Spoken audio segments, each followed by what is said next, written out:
Hi there and welcome to this video. Hey Paul, Johnny, what can I do for you? I brought my pedal board in for you to listen to. Sweet, you've come at a good time. We're just about to do the 6 cardinal rules of effects pedal power supplies. Cool, where can I sit my pedal board down? You can sit it down there on the floor, just behind the camera, that's fine.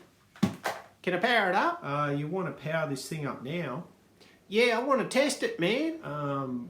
Well, have you checked it all out? I mean, I know you've been working on it lately and you want to make sure that you've got your polarities correct and your voltages and everything right.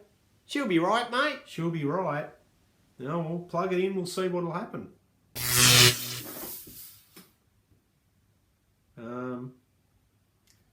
Somehow, I think you must have had something wrong. Shit. You better watch this video.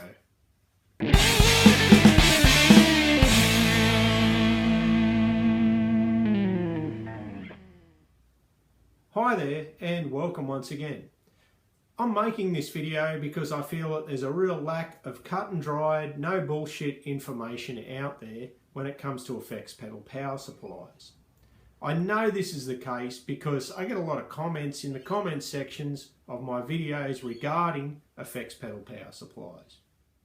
So what I've done is I've come up with 6 cardinal rules that if you follow perfectly will give you a great result when it comes to powering your pedals every single time. So first things first, we need to find the information that will tell us the power requirements for the pedal we wish to power. Some of that information can be found on the pedal itself, and in the case of Boss pedals, it's actually next to the power jack. In the case of Ibanez pedals, it's actually written on the label underneath the pedal. So it's just there. And usually it just tells you the polarity of the jack and the voltage that is required.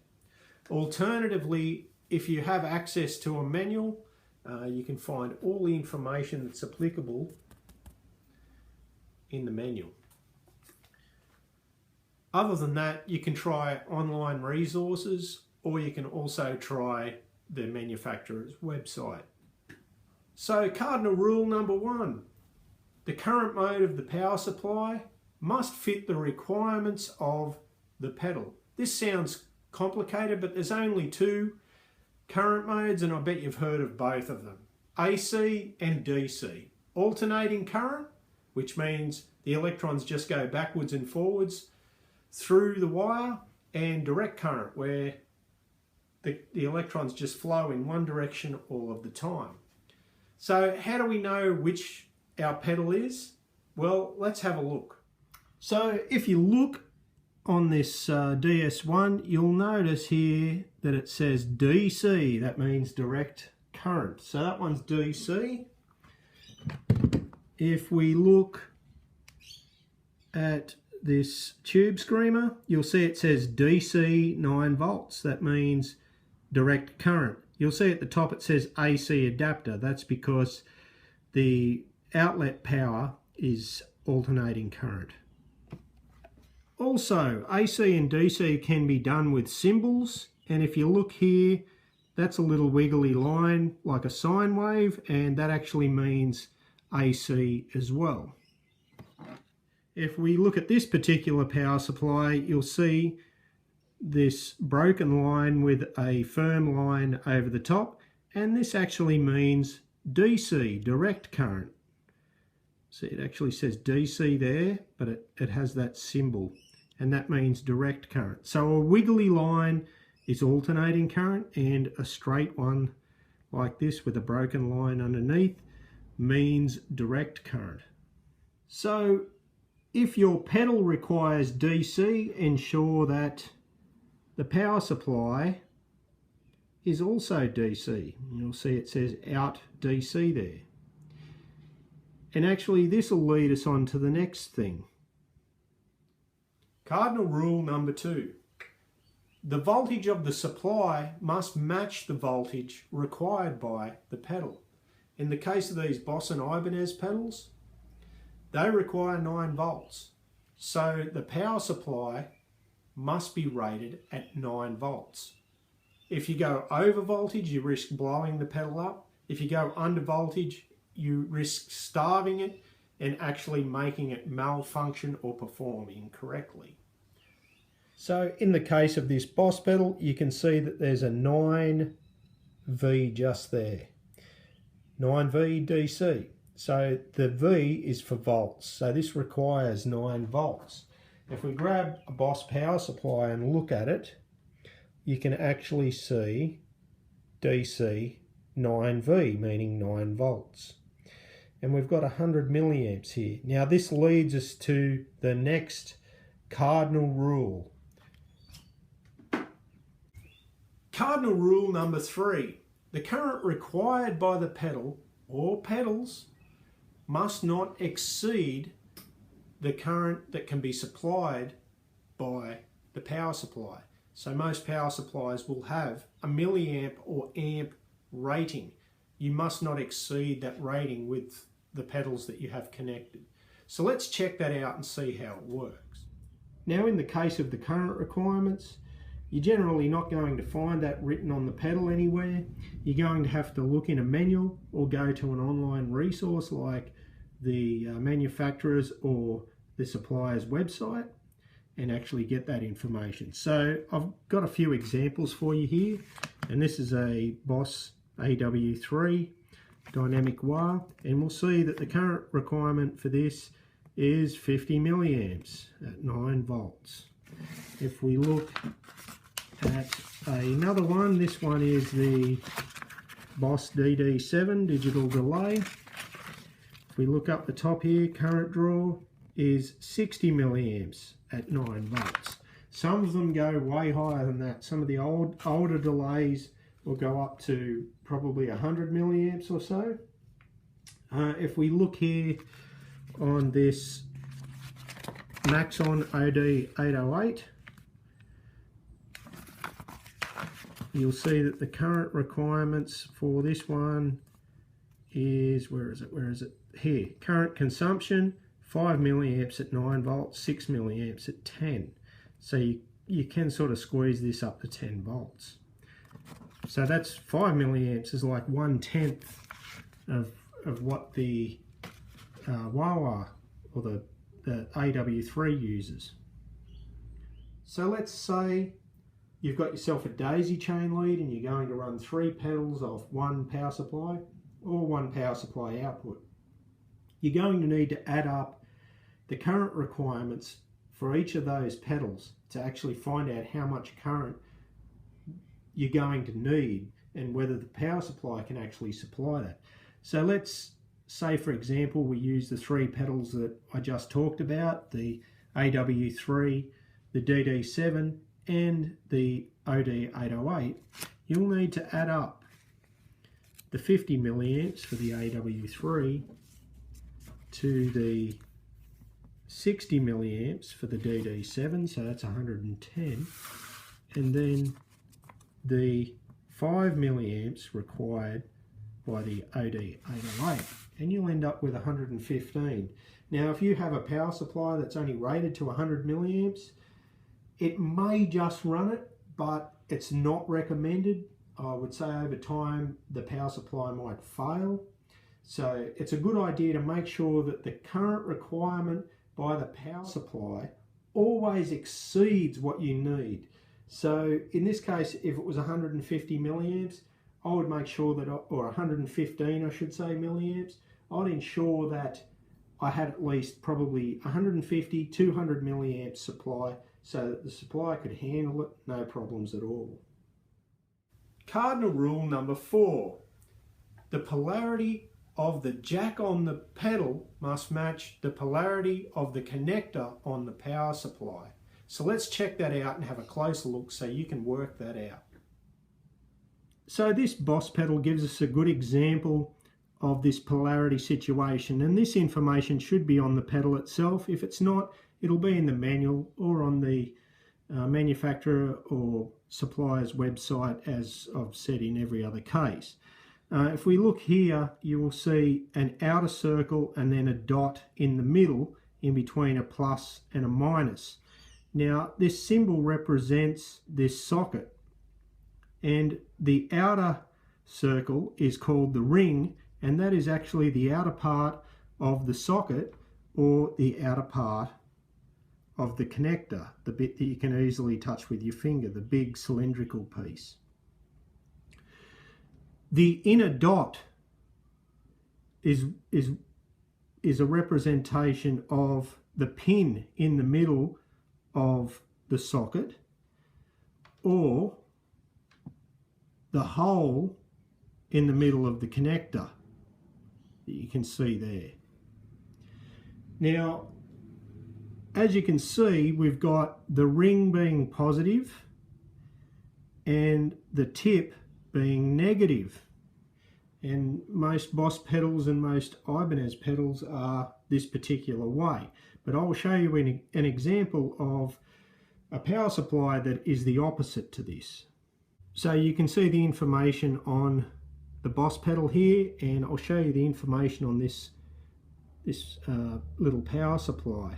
And if you look, the ring on the Boss pedal is positive, and the ring on this power supply is negative. Even though every other parameter is right, look, it's even 1.5 amps, and the output is 9 volts. This thing could easily run this Boss pedal, except the polarity is wrong, and this could harm the Boss pedal, or possibly blow the power supply up if the Boss pedal went short circuit due to the polarity being back to front.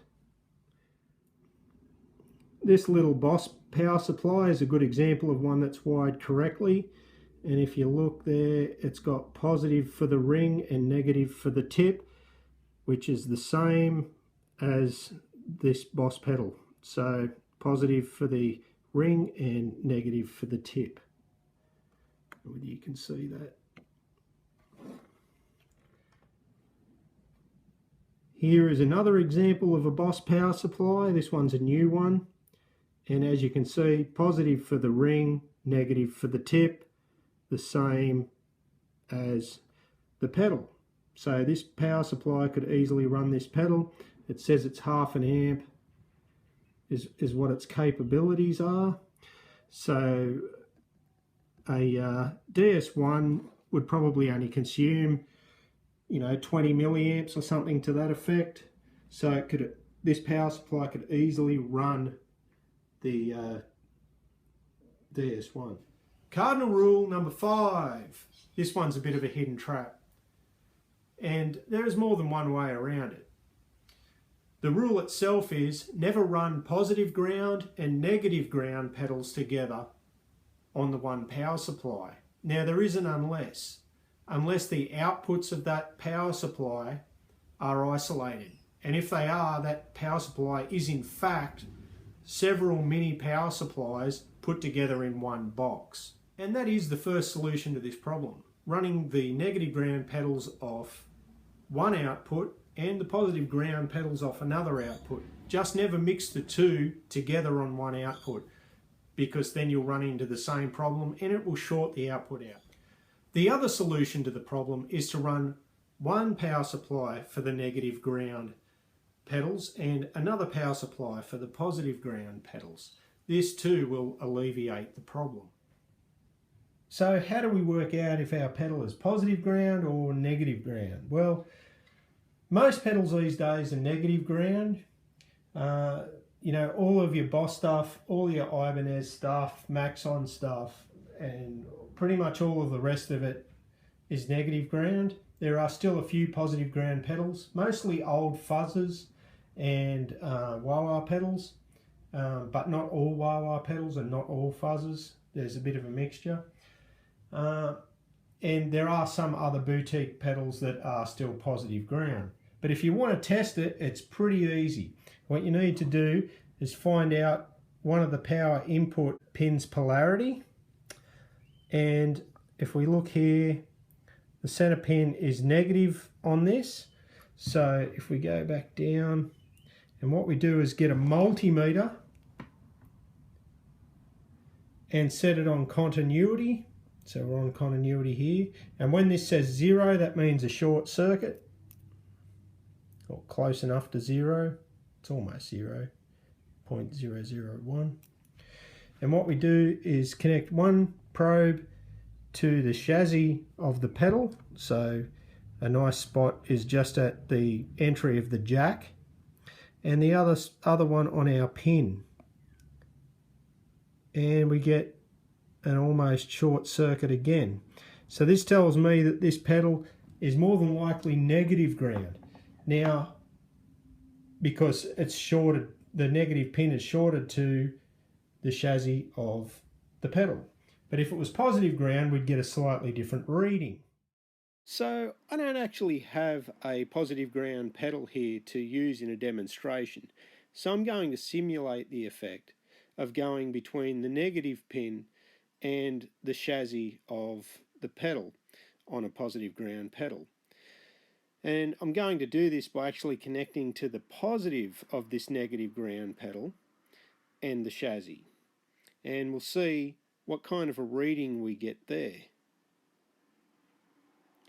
So as you can see, you actually get about 1.4K. Now it's going to vary on the type of pedal that it is, because we're actually measuring the resistance of the circuitry inside the pedal.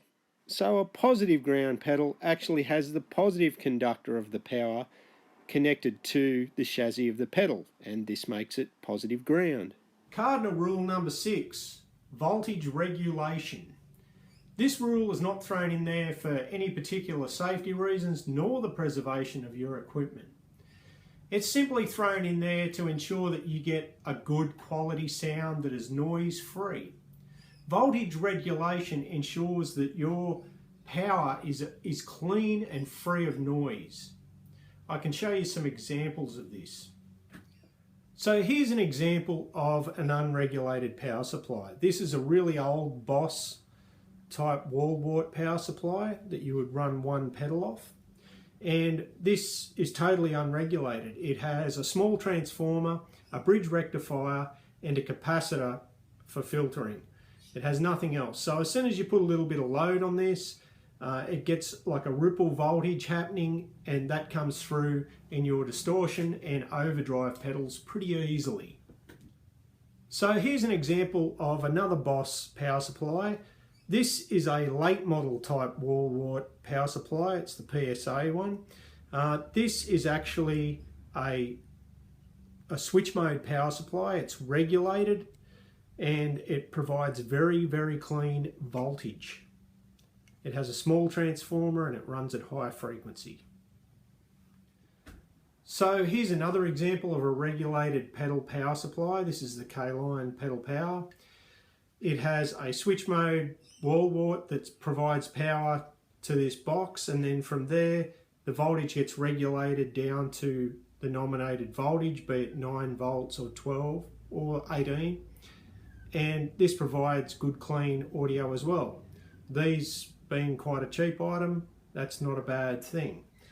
These are also produced by other companies and they're pretty much identical. It's the same unit just with different paint job basically. Oh, one other thing. Pedals that run on AC, they don't need voltage regulation. That's just a nonsensical idea. It's impossible. So pedals that run on AC don't need to worry about voltage regulation at all. So now you know the 6 cardinal rules of effects pedal power supplies. I'll leave the list down in the description below. I'll also leave it at the end of the video so you can write them down if you wish. Now that you know those 6 rules, you should be able to go through with whatever pedal combination you have and decide on a power supply scheme that'll suit you. In case you have any questions or comments, please leave them in the comment section below. And if you like what you've seen, don't hesitate to like the damn video and share the damn video. If you enjoyed it, somebody else is bound to enjoy it.